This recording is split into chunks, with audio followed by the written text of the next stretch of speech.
Hey everyone, welcome to episode 92 of The Green Life. Today's episode is going to be amazing. I have a new guest here, Maxime Sigouin. Maxime is a fitness coach and he really shares what he's learned in his personal journey with everyone. And he has a very interesting story, personal as well as working with his late partner through her journey against cancer. And I just was so inspired and honored that someone would take an experience that is quite sad because you have to deal with loss and really shaped the way that it works now to help people be the healthiest ever. That is a calling for good. So before we get into the episode and we learn all about Maxime, I want to give a big shout out to Nama Well for the J2 juicer. And I also want to say that they have the C2, which is amazing. It's also a blender. I have a discount for you in the show notes, but I'm not an affiliate, so I don't make money from this. But I really wanted to gift it to you as they gifted me the beautiful juicer. Now, I am an affiliate of Dr. Morse's Herbs and Musa's Protein, Wunderworkshop, Ayurvedic and Herbal Remedies, and I use them all. So if you want to help the channel, you can buy from my links with my discount codes, and I will really be grateful. I also shared my own website and my work, so that if you want to join me here in Portugal or online, please do so. I would love to work with you. All right, guys, without further ado, let's dive into this awesome episode, learning about fitness and health with our beautiful guest, Maxime. Hi, Maxime. Thank you so much for joining me on The Green Life today. How are you? Doing really good. Thank you. Thank you for having me. My pleasure. Okay, so you're doing amazing work helping people get fit, get healthy, and really reshape their bodies and life. And I would love to learn a little bit about how you got into this kind of work, and also for the audience, if they're not familiar with your journey, if you can just take me from the beginning. How did you get into health and fitness? And I actually combine it, but not only that, doing so on a whole food plant-based diet.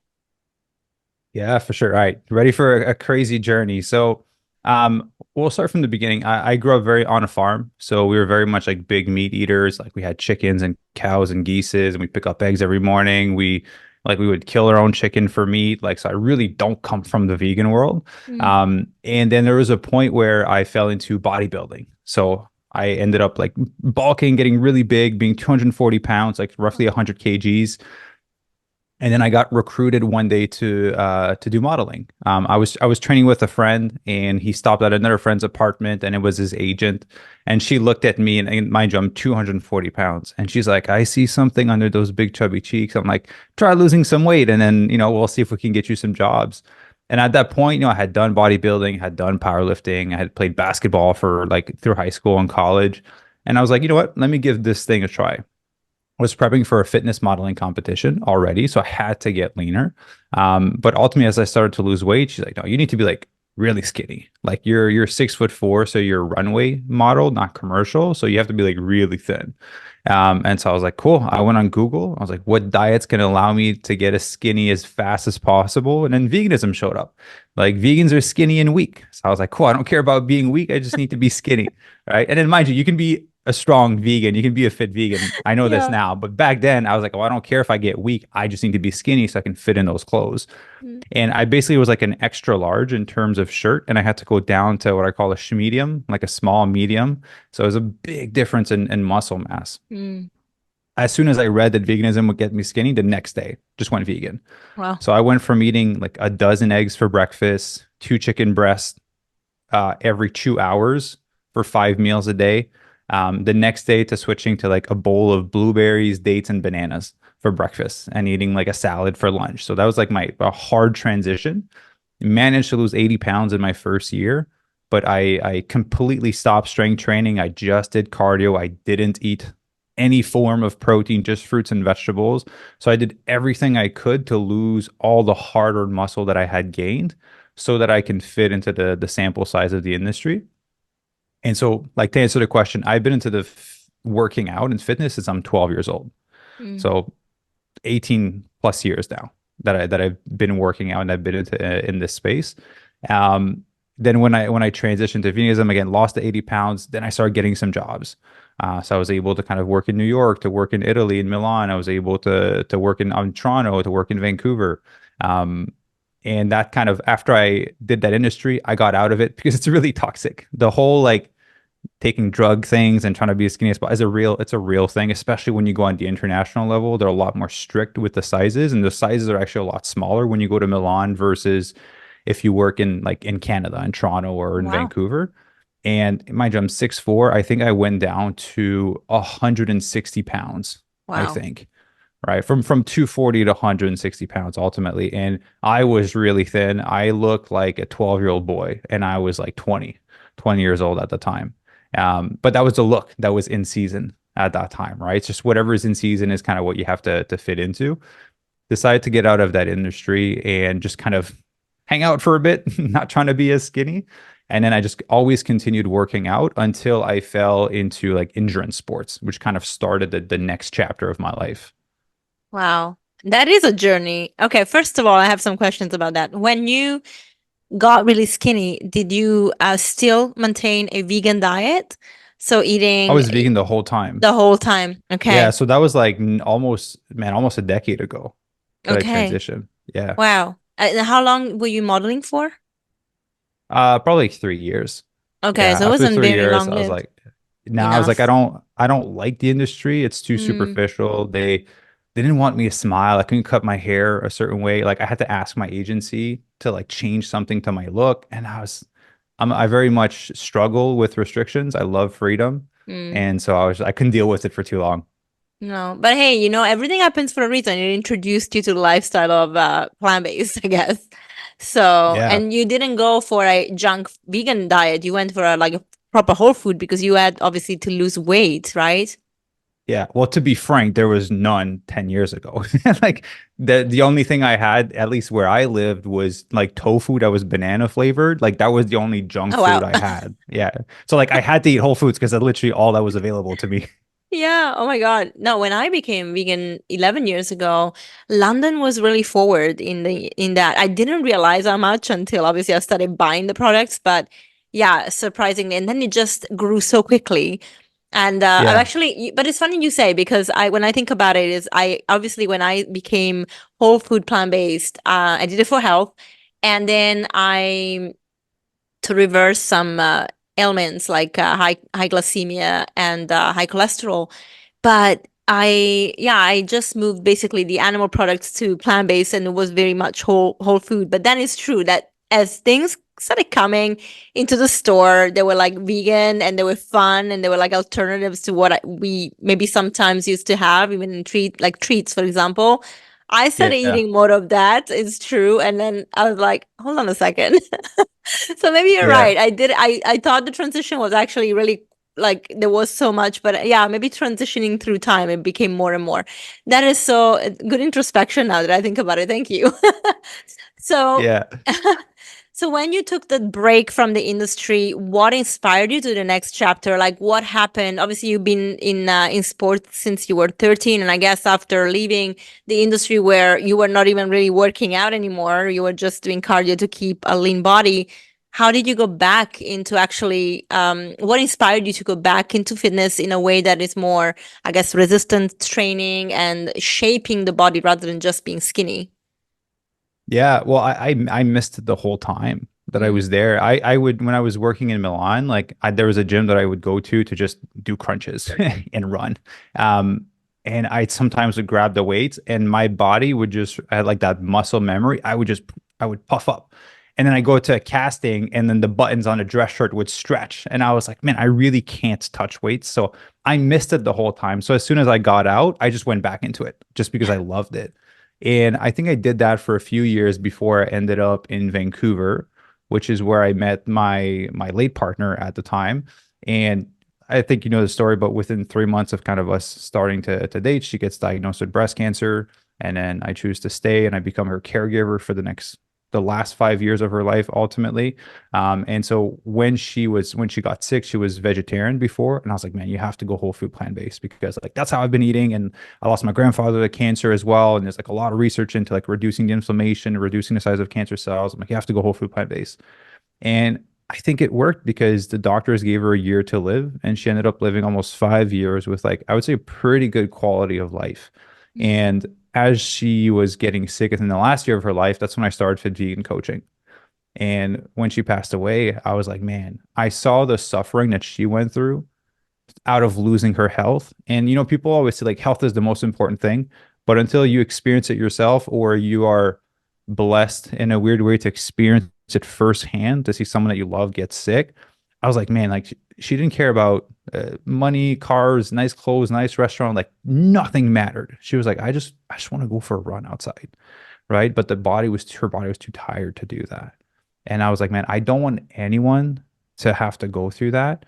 And I'm like, what are the foundational tools that could help people not end up in that position? At least would greatly reduce the risk of them ending up in that position.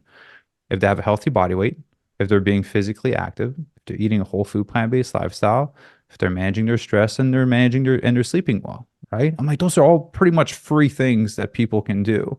And so I just made it a mission of mine to help as many people as possible not end up in her position. And that's kind of how I got into this space and kind of how I got into training and eating differently.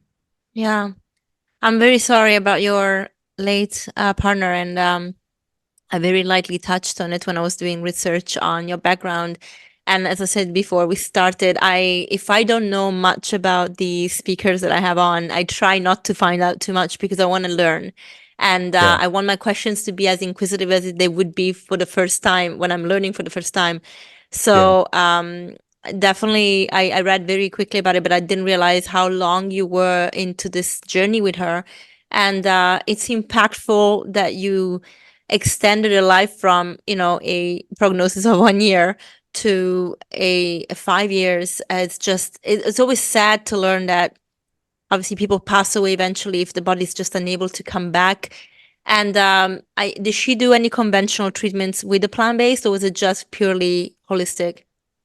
Purely holistic. She didn't want to do any conventional treatments. She's never been the type of person that aligned with that. Like we couldn't get her to take an Advil, right? So Mm, I was like, she's not going to go and do chemo or radiation. And I think she also understood a lot of things that I've learned as she kind of went down that path because I wasn't familiar with that whole industry. I was like, if you're going to remove the tumor, but you're still living the same way that created the environment that was conducive to the cancer cells growing, I'm like, what's the point? The other cells are just going to grow back to where they were before. And so she very much focused on changing that environment for herself, which obviously was through nutrition, through exercise, through rest, through stress management, through dealing with past trauma. Like it was very much like when you talk holistic, we like tackled everything to yeah. be able to, add 4 years to her life ultimately. Yeah. I'm studying naturopathy, and one of my mentors, Dr. Robert Morse, and we always talk about cancer because obviously the industry, when it comes to chemotherapy, like we are talking about putting an acid in your body that is like 1.5, and that destroys everything, whether it's good cells or bad cells, and then expecting the body to just rebuild from that. So it's a very small percentage of people that will ultimately live after for 5 years, in fact, at Yeah, least there's a after. reason why the studies stop after 5 years. Like Yes. people are fine 5 years after. A lot of people pass away or Yeah. get the cancer come back after Yeah. that 5 year mark. Yeah. And so when in fact they call it remission up to 5 years, and then anything that happens after is not related to the first encounter. And it doesn't make sense. Unfortunately, everybody falls for it when they don't know about it. The oncologists push Yeah. the patients to make decisions very quickly without having the time to study and research. So, I completely appreciate where the medical system wants to come from to help people because people don't want to die. But at the same time, there is a big financial, investment by Incentive. the industry, incentive by the industry and the doctors. And sometimes you just don't get the full picture. And that is the sad part because people don't make decisions with informed consent, really. They just go for fear.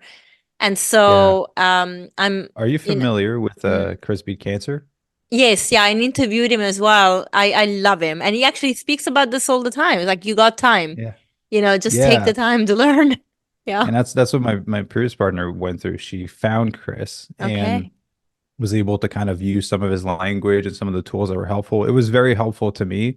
And it came first full circle. I got to interview Chris last week and I got to like have a Beautiful. call with him yesterday to just talk more about life and impact and things. Yeah. And just yeah, it came full. It made me emotional. I thought I started the podcast crying. I was like, it's crazy that I'm interviewing you after like having gone through all of this. Yeah, they rush you so fast. Like as soon as my partner was like, "Hey, like I just want to make some lifestyle changes before I kind of do these things," because they, if not, they rush you like one day after another. Like Mm-hmm. you're next thing you know, you're doing chemo, you're getting a surgery, or something's happening. Mm-hmm. And the doctor was like, um, "Good luck, you're gonna die within a year," and then just walked out the room. That's Like that's the horrible. last conversation with the doctor. I was like, "Oh my God, these guys are yeah." So yeah, Brutal. yeah.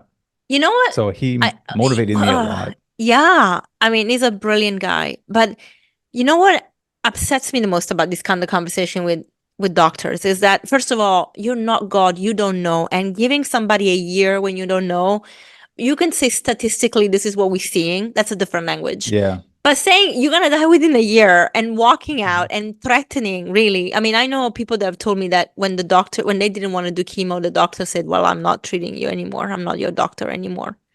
Like Yeah. Well, that, they don't make money. They don't make money if they don't treat you, right? your Like it's a job. business. I know, but like the first thing that you learn when you do medicine or even naturopathy is like, do not harm. That comes with, you have to be an honest practitioner. And, like being a doctor means docere, like to teach your patients, be there for them and support them. Like it doesn't have to be all about money. It's so It's sad where it we gone with this. yeah, it's crazy how life works because now like, I've been at this for almost 4 years now, and I think we've coached like over 750 people like one-on-one that we've coached. And I would say a great majority of that have been doctors and nurses. Yeah. And so it's been mind-blowing to me that we've gotten to educate doctors on how to fuel themselves properly to take care of their health and shift their body composition on a whole food plant-based lifestyle. Yeah. But to me, it's crazy. It's like they're coming to me to learn about nutrition, right? But I'm so happy because they get to bring that to their patients, and then it Yes. opens their world to, lifestyle medicine, to making lifestyle choices versus drug choices, right? Pick Yes. between these drugs. Like, hey, you should like rest and manage your stress and just eat a few more plants. Yeah. So yeah, it's crazy, but I'm happy that the industry is changing slowly. Definitely, definitely. Slowly, and as the awareness comes up, I mean, we see amazing doctors, especially in the plant-based community, doing that. We have obviously Dr. Lori who works with you. We have Dr. Clapper. We have Barnard, Gregor, yes, yeah, Dr. Dawn Musalem, who actually works at the Mayo Clinic, and she does lifestyle medicine for women with breast cancer, particularly. And she's yeah. an amazing woman. I love her. And she's just really inspiring, and it's all about the lifestyle and plant-based. So when you lost your partner, and emotionally must have been absolutely shattering, because obviously you've been through a very intense journey with her, right, through all of it. Yeah. What was and I know you said you wanted to make sure other people didn't have to suffer, if they didn't, by not knowing, and just teaching them as much as possible. Can you take me through that journey from now you're in Vancouver, you lost your partner, you're grieving. How did you move that grief into, the inspiration to take the next step and become this person that is actually really helping people with actions? Yeah. Um, I had already had the business for a year of helping people at that point. So I feel really happy about that because I already had the vehicle to kind of provide that message. We're already providing that message. But yeah, when she passed away, I honestly I went to Mexico to spread her ashes because it was her favorite place in the world. And I was supposed to go with her.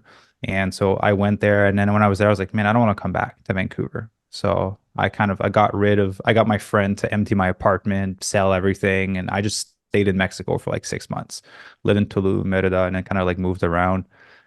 And when I was in Mexico, I was like took my time to grieve for, the whole time I was there. I don't want to say I took a few months, but I think I took 2 months off of coaching at that point, but I saw my team of coaches kind of running things. And then I came back and I was like, yeah, like this is a done deal. Like I've had so many signs in my life that have guided me towards wanting to serve and help people. And if this not the ultimate sign of what I should be doing, right? Like I don't know for you, but like when I was growing up, I always had this like burning desire inside to like help and serve people. And every time that I tried to like tame it down because it would put me in trouble sometimes, um, it would just blow up. It would get even stronger. And I was like, okay, like I can't deny that there's a part of my heart that really wants to serve. And if I don't do that, like what am I here for? Right. That's kind of how I see it. Like if I'm not here to serve and help people, like I don't really want to be here.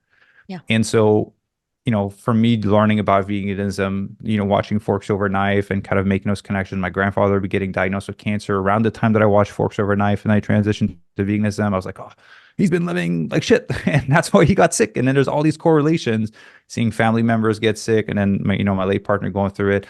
I was like, man, like if this is not the direction that I should be going in, like I don't know what is. And so, yeah, after I taken a few months off of everything, I just came back. I'm like, I'm dedicating my life to this. And so I kind of came up with this little mission statement to kind of create some milestones, but is I want to help 10,000 people get lean, thrive, and disease-proof their body on plants by 2033. Because my late partner was older than I was. She was 12 years older than I was. And by 2033, I will be her age when she passed away. And so in her honor, I want to be able to transform 10,000 people by that point, and then 1 million by 2050. Wow. So I've set some really big targets, and then by 2050, I'll just keep going after. I'll set another target. But for now, those are the targets that we're going after. And that's just my whole life has been centered around this. I love that. And did you move back to Vancouver after Mexico? Or are you living in the States right now? I'm living in Los Angeles right now. So it's been an interesting journey. I was in Mexico. I met Nimai Delgado. Yes. That was in Game Changers. Yeah. So we became friends. He invited me to LA. I was like, you know what? Let me just go to LA. Like, when's the chance I'm going to get to connect with someone like this?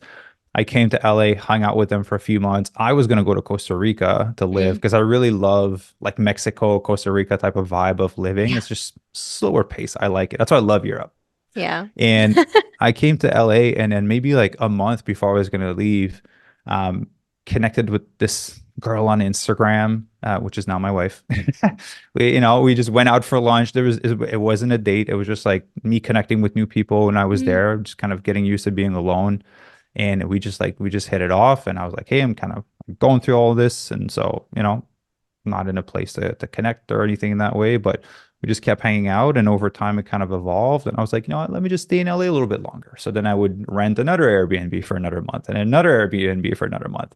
And I was like, this is getting expensive because Airbnb for months are not cheap in Los Angeles. So I was like, let's just get a house together. And that was maybe like 6 months after we met. Right. I was like, if I'm going to stay here and we're always together, we might as well kind of live together. Right. Until we kind of decide what we want to do. And so I applied for a visa, took 6 months. Didn't work out. The government sends me a letter and they're like, hey, you have, I think it was like 3 days to leave the United States or else you're banned for 3 years. I was like, oh, well, I have a fully furnished house. I'm on lease. And so I called my landlord. I was like, man, I'm going to have to break the lease. I go get a hitch installed in my car. I rent a trailer. I load the trailer with as much stuff as we can. We throw it a rest. And I drove for 2 days straight up to Canada. Across the border, I moved back to actually Squamish. Which is between Vancouver and Whistler. So I moved to Squamish for 8 months until I was allowed to come back in. And then, came back in May of last year.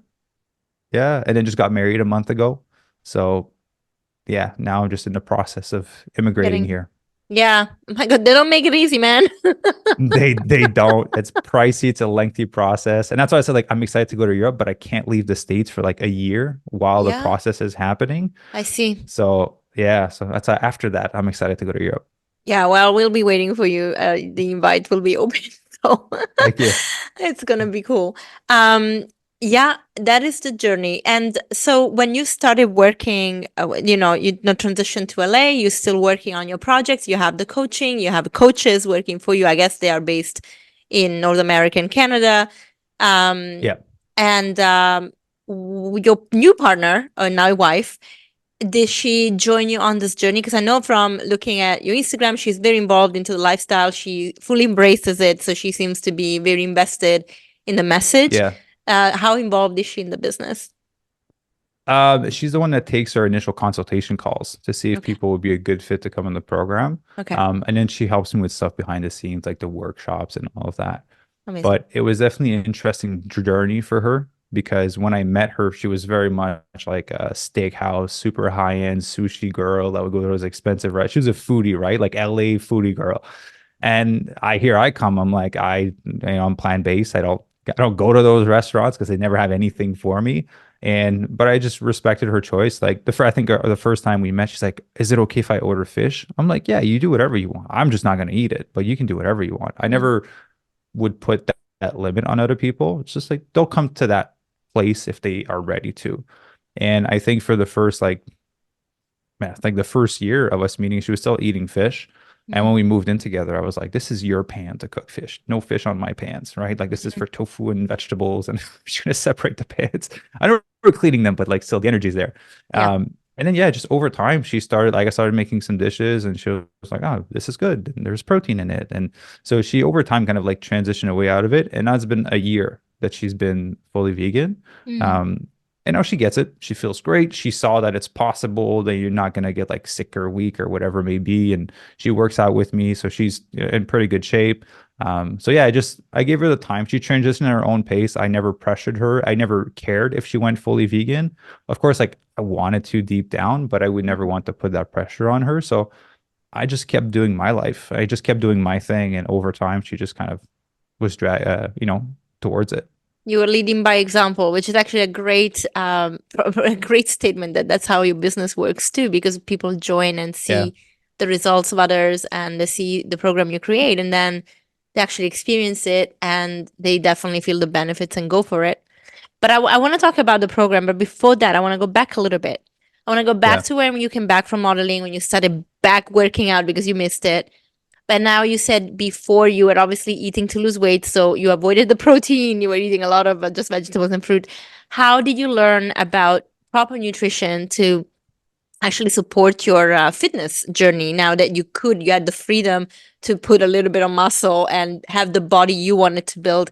And then I'll have to talk about body composition, because that's something really important, because people are all obsessed about body weight, but actually the composition is more important. So first questions first. How did you transition to actually changing your diet and adapting it so that it could fit what you were trying to achieve with your body? Yeah, I'll be honest with you. It was a rough journey of like a few years, maybe like 3-ish years. And I put on a bunch of weight. I was skinny fat. I had a lot more body fat than I wanted to. I wasn't able to be like as lean and muscular as I wanted to because I didn't know how to eat. All I did is I listened to the people online that were vegan, right? And you've been vegan for a while, so you remember the days of like Durian Ryder, Freely the Banana Girl, Fully Raw Christina, like all those people, right? So, but those were the main sources of example online. And so there was like, at least I didn't find any cool vegan magazine that were educating people about fitness and veganism. And so I was like, I'm going to make some data rate. I'm going to do Banana Island and just eat bananas for 30 days, right? Like I did that. I'll raw till 4. I'll only eat raw food till 4 p.m. Then I'll eat cooked food. So I went raw vegan. I did like keto vegan diet. I did raw till 4. I did fruitarian. Like, I just tried so many different things. And it was pretty much the whole movement of like it was the era 80-10-10 as well. So super high carb, super low fat, super low protein. And I was like, it's great. Like I feel awesome, but I look like shit. I'm like, from a young man's standpoint, like I want to be able to go to the beach and kind of look good to my standard, right? Because I had come from the bodybuilding world. So I had been very muscular. I had been very lean, and I wasn't able to kind of replicate that. And after like 3 years of trying different things, I was like, man, like I feel awesome. Don't get me wrong. Like my energy was great. Like I was feeling great, but I looked terrible. I was like, there has to be a way for me to get both, because before I looked great, but I felt terrible because I was eating a ton of meat. Now I feel great, but I look terrible. I'm like, there has to be a way for me to have both together. And so I was like, I just like had this moment of epiphany. I'm like, what's the difference in what I'm eating? I'm like, I was eating chicken and steak and eggs and all that stuff. I'm like, but it's not like steak or fish or chicken doesn't have any special powers that would make me build more muscle, right? I'm like, it's protein. So I'm like, what was the emphasis that bodybuilders had? It was like, bodybuilders are professionals at shifting your body composition. I'm like, what are the core principles behind that? Calorie deficit and protein, 2 most important things when it comes to shifting your body composition. Ratio of carbohydrate to fat doesn't actually make a difference when it comes to shifting your body composition until you get to a certain point. Like if you're trying to step on stage for a fitness competition, then you have to worry about your carb to fat ratio. But for the most part, you don't. And so I'm like, okay, protein and calories, 2 most important aspects of shifting body composition, plus strength training, right? So there's these 3 variables. Now I'm like, how can I hit an amount of protein and be in a calorie deficit on a whole food plant-based diet, which is the thing that makes me feel great? And I'm like, since the ratio of carbs to fat doesn't matter, I'm like, what foods contain the most amount of nutrients? Carbohydrates, right? Fats do have some, but not as much as like the fruits and vegetables and the grains and all these things. So I'm like, okay, I need to eat high carb for the majority of my calories, low fat just by default, right? Because I have to stay within a certain calorie range. It's like, let me be in a deficit. Let me hit a protein amount that's less than what I was before. Because before I was consuming like 250 to 300 grams of protein per day. Oh, wow. That's a lot. Right? Like my bodybuilding coach was very like protein heavy. And so I was like, let me just trying to hit like Kidneys. 100, right? So I'm like, let me just trying to hit, because according to the books back then, like 80-10-10. So I did 10% of my calories, 3,000 calories, 10% would be 300 divided by 4, right? It would be under 100 grams of protein per day. Yeah.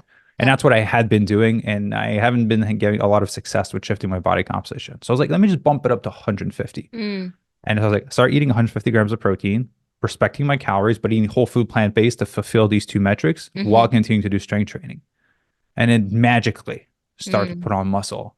My body was getting tighter. I wasn't as fluffy anymore. I wasn't as like soft as I was. And I was like, holy shit. I'm like, it was that simple the whole time. I just had to combine these two worlds together. Yeah. And mind you, getting 150 grams of protein, a calorie deficit, and a whole food plant-based, like it takes some thinking to be able to do that, right? Because you can easily go over the calories trying to hit that number. Yeah. But then when I started being able to kind of transform and get great results, I was like, shit, it was there the whole time, right? I just needed to model the best aspects of the worlds that I wanted to combine and put them together. And I was like, man, I have something here. So I started coaching people around me. All right. If you're just cheap at first, I was like, let me just test this thing out. Maybe it's just my body. Right. Yeah. And then people started getting great results. I was like, man, okay, well, like, let me just continue to do more of that. And now we are here, 750 plus people transforming. Yeah. Amazing. And did you see the same results for men and women, or do you see a difference between the two? Absolutely. Yeah. Nah, it's people, I'll put it this way, and it's going to may upset some people or kind of break some belief, but and if you hit your amount of protein, which now there's been a lot of studies that kind of came up. I think one of the books that kind of brought it more forward was a Plant-Based Athlete with Robert Cheek, right? If you're between 1.2 gram to 2 gram per kg of body weight for protein per day, you're in a good spot for someone that is strength training and someone is looking to shift your body composition. You can eat way less protein and be healthy and live a long life and be great, right? I'm not against the doctors that are saying that. I agree with them 100%. But if your goal is to shift your body composition and you are someone that's being more active, you are someone that's tearing down muscle fibers through strength training, you need within that range. We hover for a lot of our members between around 1.5 gram and 1.6 gram per kg of body weight per day, which is still fairly low compared to the standard bodybuilding of 1 gram per pound of body weight, right? Totally. But we've seen the same amount of success by respecting these guidelines of being in a slight calorie deficit, not a big calorie deficit, because it messes your hormone, you lose muscle mass if you go too fast, and hitting the protein and strength training. Men, women, from 20 to 80 years old, 84 years old, I think is the oldest person we've coached. Those principles work across the board. Yeah. Men or women, menopause, perimenopause. Like that was my next question, because PCOS, obviously hypothyroidism, all of it. It works across the board for everyone. If you have things that kind of slow down the metabolism a little bit more, things like that, it might take you a little bit longer, but it doesn't matter because if you stick with the principles, you get the same outcome. Yeah. Yeah. Wow, that's interesting. So, and I'm just thinking, I'm relating it to myself in my 40s, and I did shift my body composition we're going to talk about. And I love it. And I think, and one of the things that I did, I didn't really, I hamper a little bit my protein, but not much. Actually, I have to go through stages because sometimes when I eat too much protein, it does upset my digestion. Then just not. So my diet is mostly carbs from vegetables, fruit. I did try the whole fruit. It doesn't work for me. I was putting on belly fat. Definitely the 30 bananas a day doesn't work. I'm like, you can have banana ice cream, bananas. banana shakes. Yeah. So I love bananas. I still have 4 or 5, but not 30. And then and definitely, I don't really do well with grains, I've noticed. So I have them sparingly.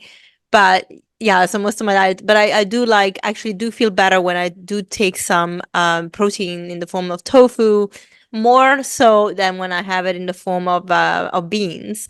Yeah. I do well with chickpeas and lentils. The rest of the beans can upset my digestion. And I know that I can I can moderate my digestion so that it can tolerate it a little bit better just by starting a little bit at a time. But I also don't want to have the moments where I'm like, I'm not feeling great because I do a lot of sports. And Yeah. so I'm like, I can't perform if I'm not feeling 100%. So I always balance it out that way. But it took me, so I reverse type 2 diabetes. It took me about a year after that to actually shift the composition where I don't hold as much fat inside. So I was also skinny fat. Yeah. And you start seeing the shift and you're like, okay, this is working. I'm always mindful that you need to do adjustments. For me as a woman, I noticed the different times of the month in my cycle, I need to adjust things. Yeah. And that's okay. I think you learn so much about your body, but definitely what you're saying makes a lot of sense because I do find that that's actually how I have shifted my composition as well. So going back to composition, a lot of people think calories and weight, most important things, but actually, as you said, skinny fat is a thing. A lot of people are. So Yeah. what can you explain to people that maybe have no idea what we're talking about? What is body composition? Yeah, so shifting your body composition, let's just say you have two variables. One is fat, one is muscle. So it's basically if you are to get skinny fat, is you don't have a lot of muscle, you have a lot of body fat on, right? And so to kind of explain what skinny fat is if you have a t-shirt on, you look skinny, and if you have it off, you look fat. That's basically what skinny fat is. Right? Yeah. People look at you like, oh, you're skinny, you're fine. But you take it off, they're like, oh, okay, you could lose a few pounds. Yeah, a bit That's fluffy. yeah, yeah, a little bit fluffy. So that's basically what the skinny fat is. But yeah, shifting your body composition is simply increasing the amount of lean muscle mass you have on your body and decreasing the amount of body fat you have on your body. And again, the principles are very simple, right? Consume the amount of protein we just kind of mentioned, be in a slight calorie deficit, do some strength training, and do some cardiovascular exercise.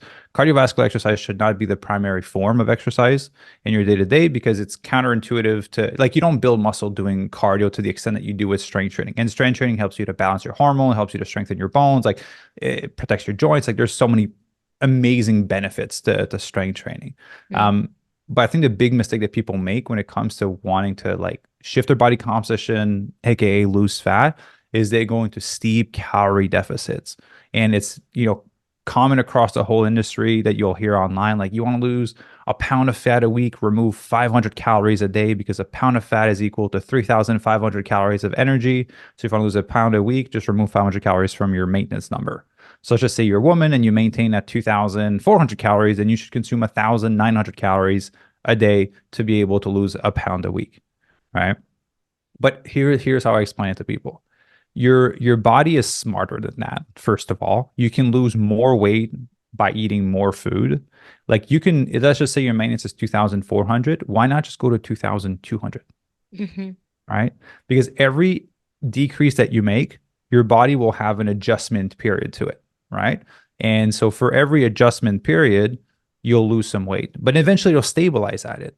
So if we just grab the first scenario from 2,400 to 1,900, like you will drop weight faster, and I'll share why that's wrong shortly. You'll drop weight faster, but eventually it'll stabilize at 1,900. So then if you continue to follow the logic, well, I want to continue to lose 1 pound a week, let me remove another 500 calories. You're now at 1,400 calories, right? So that's a lot less. That's 1,000 calories less than what you should be consuming to maintain your weight. That is a massive deficit. That is a ton of food. Guess what? You're hungry. Your hormones are out of whack. Might be a little bit cranky from time to time. You don't feel that great. There's not enough energy coming in. If you remove 200 calories, your body's going to have to adjust to it. Pretty much the similar time frame than if you remove 500 calories. So once you remove 200, hey, remove another 100. Your body's going to have to lose weight to adjust to that negative 100 at a calorie deficit. Remove another 100. So we want to be able to maximize every little deficit that we do. We had a gentleman who lost 30 pounds on a 300 calorie deficit that we created over the course of 4 months. So over the course of 4 months, we only created a 300 calorie deficit. He didn't do insane amounts of cardio, but he was able to drop 30 pounds, which is very counterproductive to this rule that people are following. So here's why it's bad to do steep calorie deficits. Understand your body's a survival machine. It doesn't care that you want a flat stomach, right? It doesn't care that you want toned arms or a tight butt or whatever it may be. It does not care. All your body wants is to survive for as long as possible. That's its only job. That's its primary job, right? So think of it from a survival standpoint. Let's just say, Chantal, you're supposed to eat 2,500 calories per day and you cut it down to 1,500, but you continue the same exercise output. Your body goes like, oh, shit. I'm like, we are now eating less energy. There's less fuel coming into the body, but we're still expending as much. What is your body going to do? It's going to slow down the metabolism so that you don't burn as much when you're exercising, because it wants to be able to keep the fuel that you have. It knows it's only receiving a little bit. It knows that it has some stored as fat in the body. So it wants to use it as slowly as possible because it doesn't know for how long it will have access to this limited amount of food. Even though you mentally know that you're going to increase it in 3 months from now, your body doesn't know that. It's like, right now I am getting like almost half the amount of food I'm supposed to. So let me just hold on to the fat. Let me slow down the metabolism so that we can maximize this energy to live as long as possible. Right? So basically what happens when you go into a steep calorie deficit, there's like this red alert that goes on in your body, right? Your body goes like, oh shit, we've been walking in the desert for a while. We now have less food available to us. We don't know when we're going to find more food.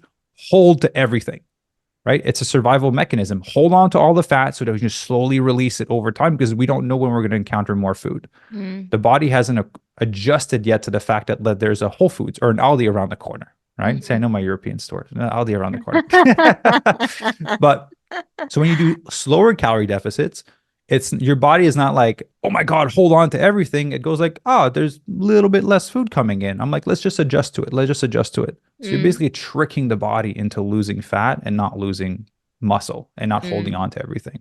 Yeah, very smart. And I like this approach coming from having had eating disorders since I was a teenager up to 30.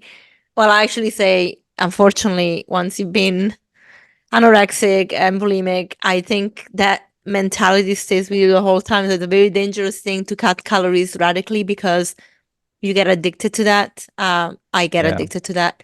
And people that suffer from eating disorders can too. So an approach that actually allows your body to perform well and you do not just go into that cut and starve mentality, it's so beneficial for our mental health as well. So I definitely appreciate that a lot now, especially as you said, I don't want my hormones to go out of whack. I mean, I'm in my 40s now, so I'm like, I don't want to throw myself into perimenopause and then, what God knows what. So I definitely value these tips a lot more, and I try to listen to my body and just reassure my body I'm doing the right things for it.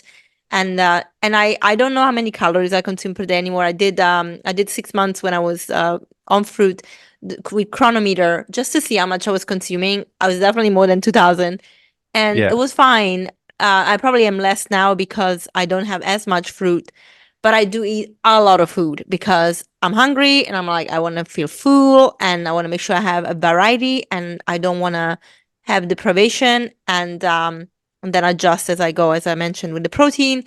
So, but I do appreciate that actually having that exercise is very important to know how much you're consuming so that you can adjust, as you mentioned, to make sure that you're not, dropping too quickly. So going into your program, which is very specialized, that you work obviously with clients with the at, which is great. Can you just, let's say I'm signing up for the program with you. How do you take your clients through the journey? How do you decide what is the approach? How do you design the workouts? Like how do people work with you for how long? And how long do they need to, work with you to see actually any results? Yeah, great question. So actually, before I dive into the program, I just want to add one piece to the last conversation of calorie deficit. It's more of a mindset piece that kind of ties into kind of our approach in the program. People, I'll just use the wedding story. So a lot of women, when it's time for the wedding dress or they're going to a wedding, they're like, oh my God, I need to lose weight because I need to fit in the dress, right? And then they just kind of crash diet and then lose the weight and end up in it. And then they just kind of balloon up after, right? So that's the mindset of a lot of people when it comes to fat loss. I want to lose 20 pounds, 40 pounds, 60 pounds, 80 pounds. And then they balloon up after, right? So like, what if you just stay wedding dress ready instead of having to rush into it all the time, right? And so you have to, when you start a transformation, or for some people that are listening that are considering doing their own journey, do you want to lose 20 pounds just to have it off of your body for 4 months? Or do you want to lose the 20 pounds to have it off of your body for the rest of your life? Right? It'll be a very different approach. Like I can starve you and make you do a ton of exercise and make you drop 20 pounds. That's not like any person that is a bad coach or not a coach can just starve you and make you exercise, you'll drop 20 pounds. Can you sustain the method that you use to keep the weight off for the rest of your life? To keep it off, nah, you'll probably balloon back up, right? Mhm. So kind of how we do the program. So when people come in, they do an initial, consultation call to kind of see if we're a good fit to help them, because sometimes they may be not in a good place to get started. And we like to be upfront with people, because at the end of the day, like I don't need more clients. I'm looking to transform more lives, and I need people to actually be ready to do the work. Yeah. Right. Like my life is great. I'm set. I don't say this arrogantly, but I don't need to make more money. Like I've done well for myself over the years. So I just want to make sure that I work with people that are ready to do the work. That's what fills my cup every day. Yeah. And so if people are in a great place and it works, then when they come in, they have a few forms to kind of fill out so we get a better understanding of kind of where they're at. We do have Dr. Lori Marbus that's on the team. We do have a holistic nutritionist, Coach Sarah, that's on the team. So the holistic nutritionist will build the custom meal plan for the client. People have the opportunity to do blood work and a consultation with Dr. Lori to see if there's any deficiencies, any things that we kind of need to address. Because sometimes some people will come in and they're like, oh, you have hypothyroidism, and you didn't know. Well, that changes how we do the nutrition, right? And so we're kind of able to kind of create a proper custom meal plan for them. And then from there, we build a custom training plan that meets them where they're at fitness wise, right? And we adjust it to wherever they're working out. So you don't have to go to the gym. If you want to exercise at home and you have resistance band and that's all you have, that's great. I've had people lose 50 pounds with just resistance band and home workout. My mom is one of them. I mean, my mom lose 50 plus pounds, give her a six pack at 50. She was 57 at the time, with just home workouts, right? So don't worry about like having to go to the gym or whatever it may be. But disclaimer, one of the side effects of losing weight and working out consistently is you'll be stronger. So you'll need more weight if you're training out at home, right? Yeah. So ultimately what we do is we'll build them a custom plan for the home, for the gym, and structure to their schedule. Because some people, run their own businesses and have 3 kids. Some of them are single parents and have 2 kids and work 2 jobs. So we'll structure it to your schedule of what's actually sustainable, not what most people want to do. It's like, I want to train every day. I'm like, your schedule doesn't allow you to train every day. And so we build a new custom game plan or training and nutrition. We have 3 weekly group calls with people. One's with a nutritionist, one's with me, one's with Dr. Lori, one's kind of like a cooking show as well. So they get to learn. And then we repeat that every month. Every month you get a brand new workout plan, a brand new meal plan, get a one-on-one call with one of our coaches to be like, hey, how did this month go? Right? What adjustment do we need to make? Do you have something coming up? Are you traveling to Europe, for example, for a week? Okay, well, let's just say you've been working out at the gym. You're probably going to be working out in your hotel room. So let us build you a custom hotel room workout. We have weekly check-ins with people, because at the end of the day, what I've realized about transforming people, it's all psychological, right? Like I can give people like the best workout plan and meal plan. If they don't stick to it, nothing's going to change. And so if people start to slide and go off track, I don't want to wait a month to catch that, which is why we do weekly check-ins. So be like, hey, is everything great? Here's the necessary adjustment. You've gone off track. Hey, let's just have a conversation and get you back on track. So there's not like a whole month that goes by and someone gained 5 pounds when they were trying to lose it ultimately. In terms of duration, it's pretty custom for everyone. I can just tell you my rule of thumb. If you want to lose 20 pounds, and on average, it takes 4 months, right? Again, we can go faster, but I can starve you, over-exercise you, your hormones are going to be out of whack, you're going to feel like shit. So for 4 months, for 20 pounds, it gives us enough wiggle room for you to go off track. Right? Because at the end of the day, you are going to. I'm upfront with everyone. You're going to slip up. Life's going to happen. There's going to be emergencies. There's going to be things with the kids, with work, with travel, and you're going to miss some workouts. You're not going to soundtrack with your nutrition. Like I want wiggle room to make sure that you can have success. Yeah. So you have 20 pounds, it takes 4 months. You have 40 pounds, it takes 8 months. You have 60 pounds, it takes a year, basically. And then we do something called reverse dieting at the end of the fat loss, is where we help you speed up your metabolism after, so that you can consume more food to maintain the weight that you've lost. Love it. That takes 4 months. If we go anything faster than that, you'll put on more body fat. So we don't want that. So that's kind of the fastest we can go. But that's what helps people to lose the weight and actually keep it off. Yeah. Genuinely, I don't work with people that don't want to do this phase, because what's the point? You're just going to lose the weight and put it back on. Yes. Right. So we need to make sure that we speed up the metabolism after. So yeah, that's kind of like the custom duration for people, so they can make the math in their head. Yeah. So at least 8 months overall, all in all. Yeah. It makes Yeah. sense. It makes sense to, I mean, even with my programs, like 6 months is the minimum just to create new habits. So, and I don't even It takes a focus while. on, I don't even focus on body composition. I focus on reversing disease. So it's definitely, you need time. The body needs time. I mean, a healing cycle is 28 days, and it takes quite a few healing cycles even to start seeing results. So I always try to tell people, you're building the foundation of your home, that you live in already, and it's kind of falling apart. So you have to really, really work from the foundation up. And if you don't want everything to collapse on you, you gotta have the patience and Yeah. the commitment to yourself to do it properly. So I completely agree that it takes a while, and it sounds very reasonable. Um, what are the price ranges, if you don't mind just saying, sharing, so that people have an idea? Because again, I think that everything we do for our health is an investment, and it's a Yeah. worth investment, especially in a country like the US where medical care is very expensive. Now, I will say this It's with a crazy. caveat, that even though Canada, UK, and most of Europe have a social system where you pay taxes and you have free healthcare, the free healthcare is not really healthcare, it's sick care. Just like everywhere else, you may not be paying the amount of money that you pay in the US for your practitioner to see you, but you get slower care. The doctors, when I send my clients to get their blood work, the doctors are always pushing back on what I'm asking. I'm asking quite Yeah. a comprehensive one. And I'm like, okay, when was the last time you did your blood work? I'm like, 1 year, 2 years. I'm like, you see what I mean? You get cheated by the money you pay. I mean, you want to do something that gives you the full picture so we can work on this. And they don't even want Yeah. to do it. So it's not really free either. You pay for it and you get very small amount of service.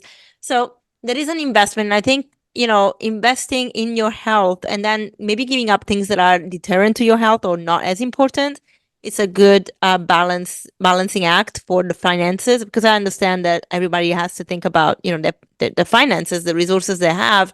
So when they come to you, how have you designed the program so that it's accessible, but also that people actually value it? Because also that's another part of it. Yeah, for sure. So question, when is this episode going to come out? Because we're working on a new offer In March. in March. Okay, it should be ready by then. So I'll be upfront. Our custom training, nutrition, like full blown accountability, everything started at 500 a month, Mm, up to 1,000 a month, depending on what you needed, right? yeah, Like I don't want people to pay more than what they have to, so it's very unique and custom to them. yeah. But I'm working on an offer that will be between 147 a month to 197 a month for people that might not be able to afford our full custom program, but I Mm-hmm. will still get some level of customization, education, support, and all of that. Because, yeah, for a long time, I was like, I want to offer the best service possible, but that comes at, hey, I got to pay the doctors, I got to pay the nutritionists, I need to make Yes. this make sense. And so that's why we had a higher price point between 500 and 1,000 a month. But I'm working on something that will be more community based Yeah. for people that still need the help, but that potentially may not have the finances to do a full blown program. Yeah. So yeah, that should be live before mid March for sure. Okay, well, I'll post everything in the show notes, and if it's not live by the time this goes live, we can always put it so people can be in touch with you and learn about when it comes out. So Yeah, that's not a problem at all. And I think what you're doing is brilliant, and it makes a lot of sense. Because yes, in fact, a lot of people may not be able to actually pay the bespoke program, even if it's a good investment. And having something a little more group based is important. I do that to help people, because even you said it at the beginning, we have this calling to serve, and yeah, we need to make sure that we balance out what it means, because of course it takes a lot of time to work with clients. It's not just the consultation, it's not just the time we spend together talking to the clients. Behind the scenes, we have to prepare the program, we have to look at their blood work, we have to look at the person's journey. It takes hours, and that means we can't work with other people during those hours. And also, life is life, and we have to pay for things. I mean, I always say to my clients, I wish I I could do got it a for free. wife, gonna have a family. Like Yeah. respectfully, I have things to pay for, and I Yeah. value my time tremendously. And Yeah. it's that balance between, like, I just want to, honestly, we're one of the world's top, like, whole food plant based body recomposition program. Like I don't Yeah. really have any big competitors. in my space, because everyone else that's in a vegan fitness space is using fake meat, for the protein all the time. Like I'm the only whole food plant-based guy. Yes. And so, but yeah, I would talk to people that I'm just like, man, I want to help them, but they didn't have the finances. And I was like, but I don't have anything else to kind of offer. And so like my cup was starting to be drained from not being able to serve everyone. And I was like, man, like I just need to come up with something that will be able to help those people, because I get it, right? I wasn't always in a position that I'm in. Like when my late partner was going through a cancer journey, when you heal holistically in Canada, nothing is funded by the government, right? Like it's all funded by the Bank of Maxime. And I went deeply in debt to be able to pay for all these treatments and foods. And man, I was eating at food banks at one point in my life. Like there's you can't see it. It's on the top shelf here, but I have my last piece of paper that would have to give to the food bank so that they give me a brown bag for food so that I could eat, so that I could use the money to buy organic fruits and vegetables for my partner at the time. And so like I understand what it's like to not have money, not be able to do these things, which is why I'm coming up with this new offer. Yeah, beautiful. Thank you for that. It makes a lot of sense.